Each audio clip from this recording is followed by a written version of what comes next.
একটা দিনের শেষ, কিন্তু সেই শেষটাই হয়ে উঠল এক অপূর্ব লীলার সূচনা।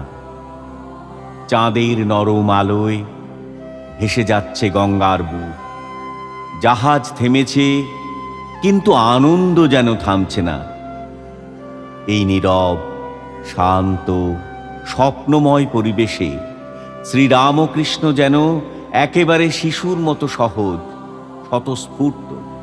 হাসছেন, কথা বলছেন, চারপাশের সবকিছু উপভোগ করছেন। একদিকে গভীর আধ্যাত্মিকতা, আর অন্যদিকে এক নির্মল, সরল হৃদয়ের আনন্দ। এই দুয়ের মিলনেই গড়ে উঠছে এক অনন্য মুহূর্ত। সুরেন্দ্রর বাড়ি নরেন্দ্র প্রভৃতি সঙ্গে। জাহাজ কয়লাঘাটে এইবার ফিরিয়া আসিল। সকলে নামিবার উদ্যোগ করিতে লাগিলেন।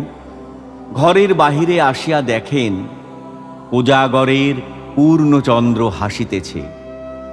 ভাগীরথী বক্ষ কৌমুদীর লীলাভূমি হইয়াছে। ঠাকুর শ্রীরামকৃষ্ণের অন্য গাড়ি আনিতে দেওয়া হইল। কিয়ৎক্ষণ পরে মাস্টার ও দু একটি ভক্তের সহিত ঠাকুর গাড়িতে উঠিলেন। কেশবের ভ্রাতুষ্পুত্র নন্দলালও গাড়িতে উঠিলেন।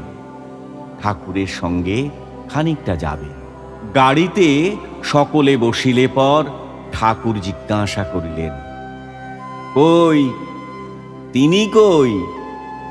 অর্থাৎ কেশব কই? দেখিতে দেখিতে কেশব একাকী আসিয়া উপস্থিত। মুখে হাসি, আসিয়া জিজ্ঞাসা করিলেন, কে কে এর সঙ্গে যাবে? সকলে গাড়িতে বসিলে পর কেশব ভূমিষ্ঠ হইয়া ঠাকুরের পদধূলি গ্রহণ করিলেন।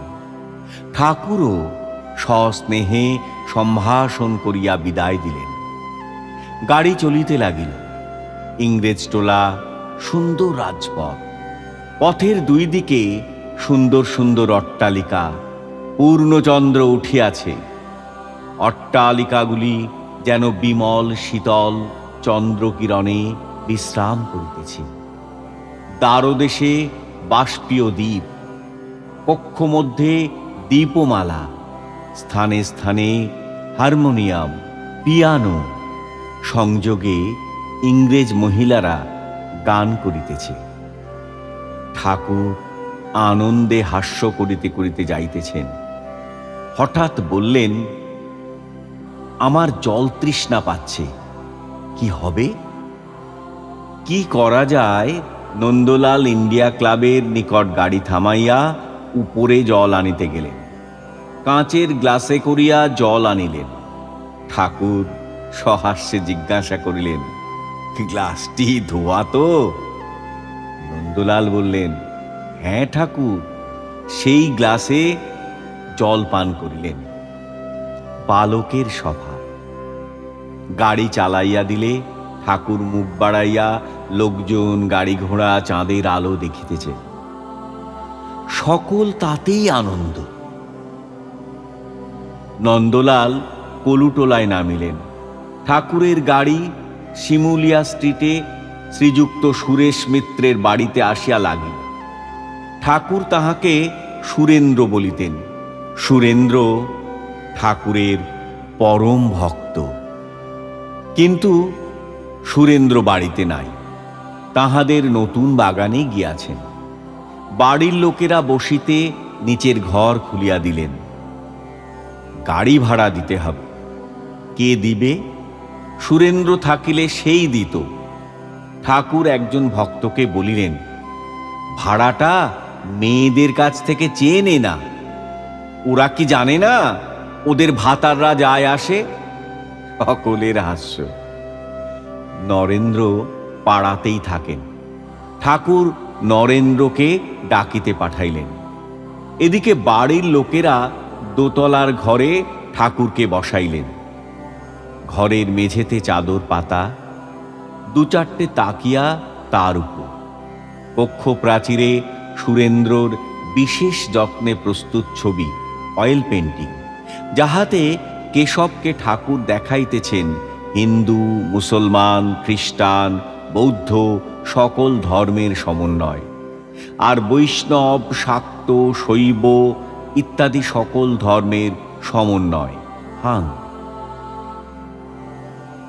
ঠাকুর বসিয়া সহাস্যে গল্প করিতেছেন।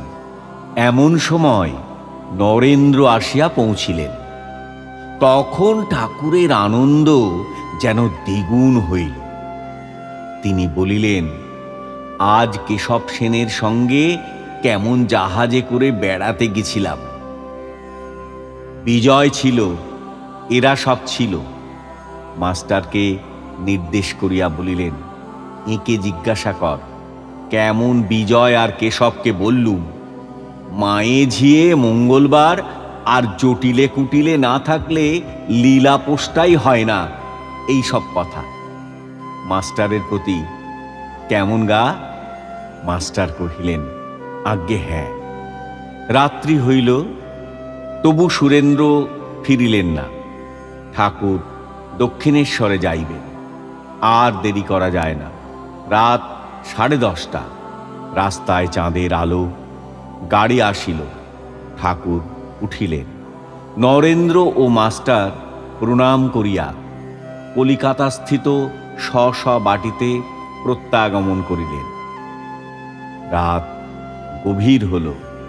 চাঁদের আলোয় আলোকিত পথ ধরে আবার ফিরিতে হল দক্ষিণেশ্বরের দিকে। ভক্তরা একে একে বিদায় নিলেন, কিন্তু তাদের হৃদয়ে রয়ে গেল সেই দিনের আনন্দ, সেই সান্নিধ্য। এই দিনের মধ্যে আমরা যা দেখি, ঈশ্বর জ্ঞানের সঙ্গে এক শিশু সুলভ সরলতা, মহত্বের সঙ্গে সহজ মানবিকতা, আর প্রতিটি ছোট মুহূর্তে আনন্দ খুঁজে নেওয়ার এক অসাধারণ ক্ষমতা। এইভাবেই এক মহাপুরুষ সাধারণ মুহূর্তকেও অসাধারণ করে তোলেন। যদি আপনাদের ভালো লেগে থাকে তাহলে মন্তব্যে জানান এই পর্বের কোন অংশটা আপনাদের মন ছুঁয়ে গেল। চ্যানেলটি সাবস্ক্রাইব করে রাখুন, যাতে পরবর্তী পর্ব প্রকাশ হলে আপনি সবার আগে শুনতে পারেন। নমস্কার।